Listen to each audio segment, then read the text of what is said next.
안녕하세요. 저에게는 정화라는 여자친구가 있었습니다. 정화는 저와 같이 부산에 있는 대학교에 다녔는데 같은 동아리에 가입한 것이 계기가 되어 점점 친해져서 사귀게 되었습니다. 저와 정화는 무사히 대학을 졸업하고 저는 서울에 있는 모 회사에 취직했습니다. 사실 정화와 함께 서울에 함께 취직하고 싶었는데 정화는 대학원에 진학해 좀 더 공부하고 싶은 것이 있어 필연적으로 장거리 연애가 됐습니다. 정화와는 정기적으로 만나긴 했습니다.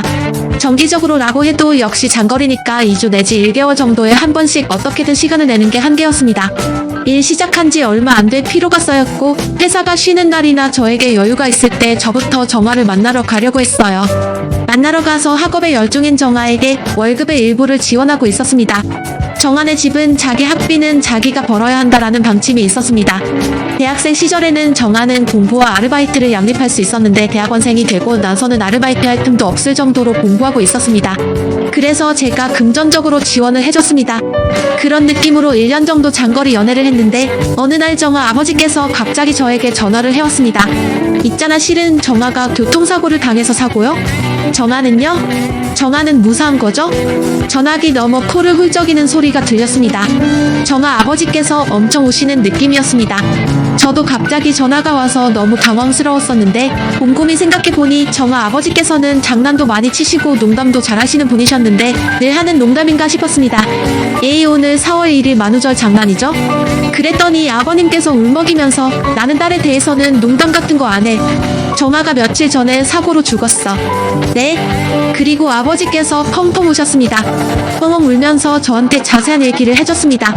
정화가 횡단보도에서 신호대기를 하던 중에 신호 무시한 차가 들이닥쳤고 그래서 정화는 지나가던 행인에게 구조를 받아 구급차에 실려 병원으로 옮겨졌지만 손을 쓸 새도 없이 숨을 거뒀다는 겁니다. 장례식은 조만간 가족끼리 치르기로 한다는데 정화가 죽었다는 충격으로 다른 말은 머리에 들어오지 않았어요. 딸을 많이 좋아해줘서 고마워. 자네 충격받았겠지만 이제 딸은 잊어버리고 살게. 이러면서 제 대답도 안 들으시고 막 전화를 끊어버렸습니다. 솔직히 너무 비현실적인 느낌이 들어서 몇 번이나 다시 아버지에게 전화를 걸어봤습니다. 그런데 전혀 연결이 안 됐습니다. 저는 정화가 죽은 것이 전혀 믿어지지가 않아 정화가 살던 곳까지 갔다 왔습니다. 정화가 살던 집은 불이 다 꺼져 있었고 저는 정화야? 정화야 이렇게 부르며 문을 두드렸습니다. 계속 시끄럽게 두드리니 옆집에서 아저씨가 나와서 거기 시끄럽게 왜 계속 두드려요? 그 집에 이제 아무도 없어요. 여기서 저는 의심이 사라지며 확신이 들었습니다. 아, 이제 진짜 정화가 죽었구나. 돌아올 때 저는 길에서 대성통곡하며 목도 울었습니다. 한바탕 울고 나면 계속 멍해졌습니다. 역시 나간다는 게 이런 느낌이구나라는 생각이 들더라고요. 그 후 저는 충격으로 밥이 목구멍을 통과하지 못하고 밤에는 잠을 전혀 못 자는 상태가 한 달 이상 됐습니다. 계속 이런 상태였지만 일을 쉴 수가 없었기에 어떻게든 회사에 가긴 했는데 갑자기 몸에 힘이 쫙 빠지면서 회사에서 쓰러졌습니다. 응급실로 이송되었는데 원인은 영양실조였습니다. 밥을 제대로 먹지 않았던 게 그게 원인이었습니다. 병원에서 몸무게를 쟀는데 마지막에 쟀을 때보다 10kg 넘게 빠졌더라고요. 원래도 말랐었는데 10kg이나 빠지니까 이미 해골 상태였습니다. 당연하지만 의사한테 엄청 혼났습니다. 사귀던 사람이 사고로 죽었습니다. 그 충격으로 이렇게 됐네요. 라고 전했더니 안타까운 일이지만 계속 식사를 거르면 환자분 목숨이 위태로워집니다. 환자분까지 목숨을 잃는다면 돌아가신 그녀가 화를 낼 거예요. 라는 말을 수없이 듣고 심리상담도 계속 받았습니다. 상담도 계속 받으며 주변 사람들의 도움 덕분에 그 일이 있고 난 후 반년 정도 만에 그럭저럭 일상생활은 보낼 수 있을 정도로 회복을 했습니다. 그러던 중에 대학 후배한테서 연락이 왔습니다. 이번에 동아리 회식한다는데 같이 안 갈래요? 저는 정화가 죽은 충격에서 어느 정도 회복했었기에 후배랑 오랜만에 한잔하고자 참석한다고 말했습니다. 그리고 회식날 뭔지 모르겠지만 후배들이 아무도 저에게 말을 안 걸었습니다. 옛날 같으면 저를 보면 바로 말을 걸어온 후배들도 눈이 마주치면 시선을 회피하고 해서 이상하게 생각하고 있었습니다. 저를 초대해준 후배가 저에게 말을 걸어왔습니다. 다른 애한테 방금 들었는데 정화씨와 헤어졌다는 거 정말이에요? 헤어졌다고 그래? 뭐라고 해야 되지? 저 얼마 전에 여자친구 생겼어요. 여자친구가 그러던데요? 그러고 보니 여자친구가 정화씨한테 얘기를 들었다더라고요. 잠깐만, 정화한테 들었다니? 그거 무슨 소리야? 정화는 교통사고로 죽었어. 사고? 무슨 소리예요? 제 여자친구랑 정아씨가 얼마 전까지 같은 연구실에 있었는데 정아씨한테 직접 헤어졌다는 얘기를 들었다던데요. 게다가 사귀면서 최악이었다고 말했대요. 어떤 얘기를 들었는지 후배에게 자세히 물어봤습니다. 장거리 연애가 되자마자 제가 바람을 피우고 데이트를 할 때면 욕을 하거나 위협적인 행동을 해서 정신적으로 힘들었다고, 그리고 돈을 달라고 하거나 일이 잘 안 된다고 물건을 집어던지고 회사도 가지 않고 빌붙어서 게임만 하면서 공부하는 걸 계속 방해했다는 말을 들었다는 겁니다. 후배들은 모두 이렇게 알고 있는가 보더라고요. 그래서 저를 피하고 말도 안 걸었던 겁니다. 견딜 수 없었던 정아는 저에게 헤어지자고 통보했는데 제가 돌변해서 스토커가 되었다고 합니다. 연구실에 같이 있던 한 남자가 스토킹하는 저를 설득하여 스토킹하지 않도록 도와주어 이를 계기로 정아와 그 남자가 연인으로 발전했다는 말을 들었다더라고요. 결론은 장거리 연애 시작한 지 2달 정도 만에 저랑 헤어진 걸로 모두 알고 있는 겁니다. 후배의 말을 듣다가 술을 많이 마신 것도 아닌데 머리가 아파왔습니다. 바람빌 붙어서 게임 스토커 회사 생활로 지쳐 평일엔 집에서 나갈 힘도 없었는데 너무 황당했습니다. 그래서 후배들에게 정아가 한 말은 전부 거짓말이라고 전했습니다. 처음에 후배들은 제 말을 전혀 믿지 않았어요.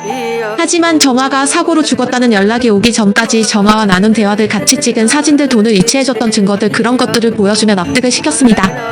그 후 저에게 소문들을 얘기해줬던 후배가 지인들에게 물어 정아에 대해 더 알아왔습니다. 정아는 연구실에서 만난 그 남자와 교제하자마자 대학원을 그만두고 6개월 전쯤은 그 놈과 결혼을 했다는 겁니다.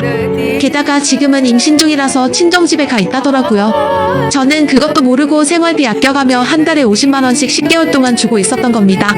생활비 아낀다고 거지처럼 살았던 거 생각하니 화가 침이 올라왔습니다. 제 상황을 알게 된 후배가 500만 원을 되찾자며 도와주겠다고 했습니다. 그래서 후배와 함께 정아가 있는 친정집으로 가서 돈을 받아내기로 했습니다. 후배를 데리고 몇 번 방문한 적이 있는 정아 집에 갔습니다. 인터폰을 울리자 정아 어머님께서 나왔습니다. 어머, 너무 오랜만이야. 정아와는 헤어졌다고 들었는데 혹시 정아 결혼 축하하려고 온 거야? 이 말을 들으니 정아 어머님께서는 저와 정아 사이에 있었던 일을 모를 가능성이 있다고 생각해 솔직히 털어놓기로 했습니다. 저 사실은 정아에게 500만 원 정도 돈을 줬습니다. 그걸 돌려줄 수 없을까 해서 왔습니다. 그게 무슨 말이야? 올해 4월 이후에 갑자기 정아와 연락이 안 돼서요.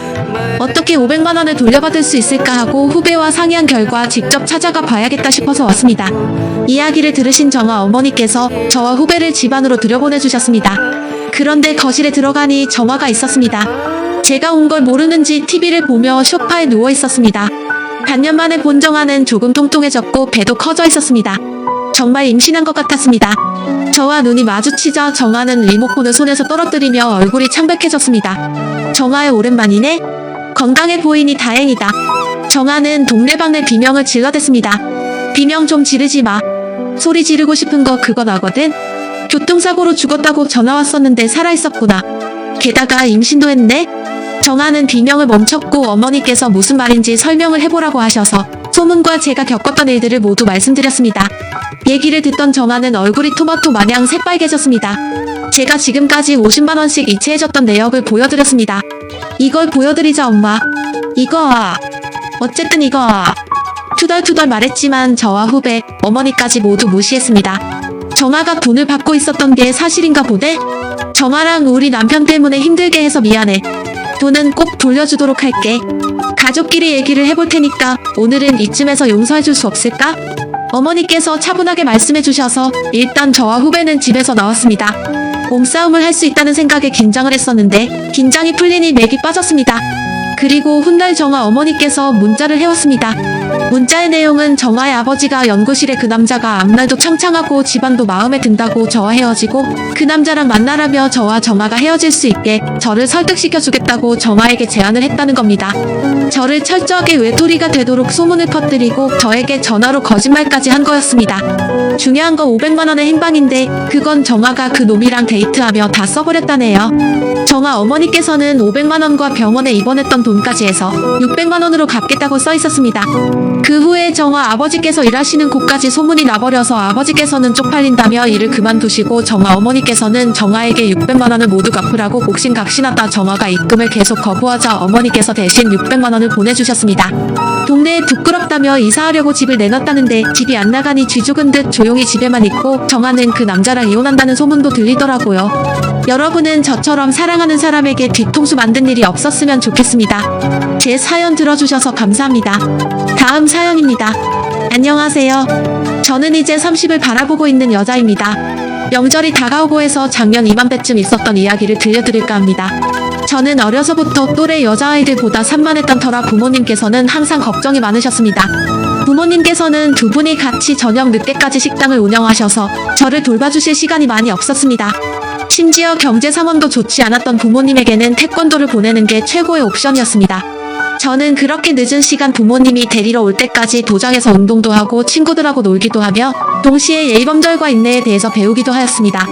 여러모로 태권도는 부모님과 저를 동시에 만족시킨 최고의 시설이었죠. 그렇게 시작한 태권도로 저는 대학까지 진학하게 되었습니다. 하지만 저의 태권도 인생은 대학교 1학년 때 출전한 겨루기 대회에서 끝이 났습니다. 우연한 타이밍에 상대의 발차기로 제 오금이 맞았고 저는 일어날 수 없었습니다. 코치님과 빠르게 병원으로 이동해서 수술을 했지만 결과는 상당히 절망적이었습니다. 저는 후방십자인대 파열이라는 충격적인 진단을 받았고 그렇게 저는 몇 달 동안 운동을 할 수 없었습니다. 예매한 나이에 훈련이 끊겨버린 저는 그대로 태권도를 그만둘 수밖에 없게 되었습니다. 그나마 태권도를 하면서 집중력과 인내를 키울 수 있었던 저는 짧은 시간이지만 열심히 공부해서 일반 대학 상경계열로 편입하게 되었고 졸업까지 성공적으로 마칠 수 있었습니다. 지금은 나름 규모가 있는 회사에서 경영 지원을 하고 있습니다. 그렇게 다니게 된 직장에서 동기의 소개로 지금의 남편을 만나게 되었고요. 남편은 대기업 영업팀이었습니다. 어려서 아버지의 사업 실패로 가세가 기울었던 남편은 무조건 4년제 졸업해서 대기업 들어가겠다는 일념 하나로 살았다고 하더라고요. 그렇게 취업 전선에 뛰어들었을 때도 이왕이면 대기업에서도 많이 버는 직군을 가겠다고 자처해서 영업팀으로 갔다고 하더군요. 불안정하고 스트레스도 많겠지만 본인은 하는 만큼 벌 수 있는 그 직업이 좋다고 하였고 저 또한 무슨 일이든 열심히 하는 걸 최우선으로 했기 때문에 크게 관여하지 않았습니다. 물론 스트레스에 못 이겨 연애를 하던 중에도 저에게 몇 번 짜증을 내며 싸우기도 했지만 딸이 뉘우치고 사과할 줄 아는 그런 남자였습니다. 속에 담아두거나 꽁한 모습이 없다는 게 차라리 더 낫다 싶기도 했고요. 그렇게 저희는 3년을 연애하고 자연스럽게 결혼 얘기가 오가게 되었습니다. 저희는 누가 봐도 지극히 평범했던 터라 크게 문제될 것도 없었습니다. 양가 부모님 또한 형식적인 예물에다는 생략하길 원하셨고요. 집과 혼수는 칼같이 반반은 아니었지만 서로 그동안 모아왔던 저축과 대출로 간신히 작은 신축 빌라와 기본적인 혼수는 해결했습니다. 여기까지는 정말이지 남들과 다를 것 없이 평범해 보이는 결혼 준비 과정이었습니다. 저희는 그렇게 남부럽지 않은 신혼생활을 시작했습니다. 남편은 어려서부터 근검자략이 몸에 배어있던 터라 저랑 초반에 삐걱거리는 게 좀 있었습니다.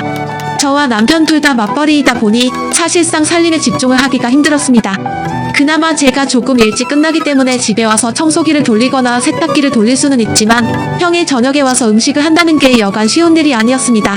게다가 어차피 저희들이 먹으량이면 직접 만들어 먹다가는 버려지는 재료도 많고 해서 차라리 사 먹는 게 나을 정도였습니다. 남편이 힘들게 벌어오는 건 알지만 저 또한 벌이가 있는데 저녁에 냉동 도시락 사 먹자는 얘기했다가 엄청 뭐라고 하더라고요.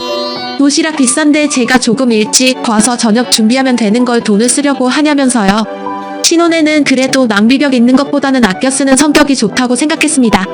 하지만 시간이 좀 지나자 원래 사람 성격이 나오는 듯 했습니다. 돈 쓰기를 극도로 싫어하는 듯 했습니다. 처음으로 싸웠던 건 결혼하고 몇 달 지나서 저녁에 치킨 시켜 먹자니까 다른 이유도 아니고 돌직구로 돈 아깝게 무슨 치킨이냐고 하더라고요. 아내가 먹고 싶다는데 치킨 비싸봐야 2만원인데 그게 돈 아까울 일이냐고 한번 크게 싸웠습니다. 그 이후로는 저도 싸우기 싫어서 따로 얘기 안 했습니다. 저희 부모님은 그래도 그런 사람이 허투루 돈 안 쓰고 쓸 때 쓸 줄 안다며 걱정하지 말라고 하시더라고요. 저는 부모님 말을 믿었습니다. 그렇게 몇 주 결혼 후 처음으로 맞는 추석이었습니다. 양가에 한우 세트 작은 거 하나랑 용돈으로 20만원씩 드리기로 남편과 협의를 했습니다.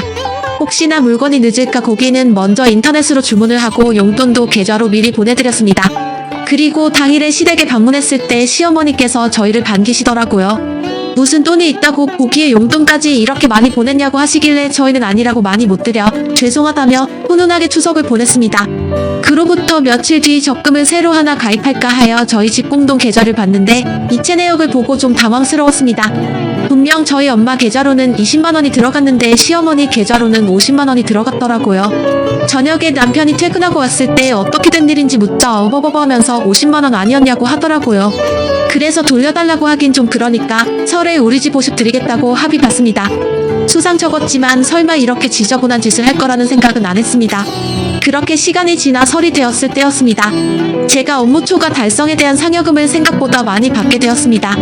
그래서 이번에는 양가 부모님께 외투를 한 벌씩 해드리자고 했습니다. 그렇게 저희는 백화점에서 쇼핑을 시작했습니다. 남편은 부모님이 좋아하시는 브랜드라며 특정 아웃도어 브랜드에서 시부모님 외투를 고르더라고요. 기능성 방한복이라며 두 벌에서 200만 원이 나오는데 제 인센티브 절반이 살짝 넘었습니다. 그래도 이럴 때 한 번씩 쏘는 거다 생각하며 저희 부모님 것도 고르려는 찰나에 남편이 얘기하더라고요. 행사 상품은 고층에 있다고요. 행사 상품 코너에서 자기 거 뭐 살 거 있나 해서 올라갔는데 진짜 줘도 안 입게 생긴 거를 집어들고는 저희 엄마 아빠 거라고 어떠냐고 묻더라고요. 화가 목구멍까지 차올랐지만 사람이 많아서 조용히 얘기했습니다. 니네 부모님 거는 왜 비싼 거 사고 우리 부모님 거는 행사 상품에서 고르냐고요. 그랬더니 저희 부모님은 비싼 거 사드려도 식당에서 일하시니까 금방 냄새 배고 못 쓰게 된다면서요. 너무 화가 나서 안 산다고 집으로 가자고 했습니다. 그리고 집에 와서 화가 나 있으니 남편이 얘기하더라고요. 어차피 첫가에는 이번에 용돈도 따로 30만 원 더 드리지 않냐면서요. 옷도 비싼 거 사고 용돈도 더 드리려고 했냐면서 저한테 어이없다는 듯이 묻더라고요. 그래서 용돈은 내가 나 몰래 시댁에만 30만 원 더 줬으니까 그런 거 아니냐니까 누가 몰래 줬냐면서 발끈하더라고요. 그래서 제가 저희 부모님 거는 알아서 선물할 테니까 신경 끄라고 했습니다. 그렇게 저는 설에 저희 집 가기 전날 백화점에 들려서 저희 아버지 패딩이랑 엄마 가방이랑 시원하게 300만 원 긁고 집에 왔습니다. 남편이 쇼핑백을 보자마자 눈이 동그래져서 얼마 줬냐고 묻더라고요. 그래서 300만 원 줬다고 하니까 미쳤냐고 소리를 지르더라고요.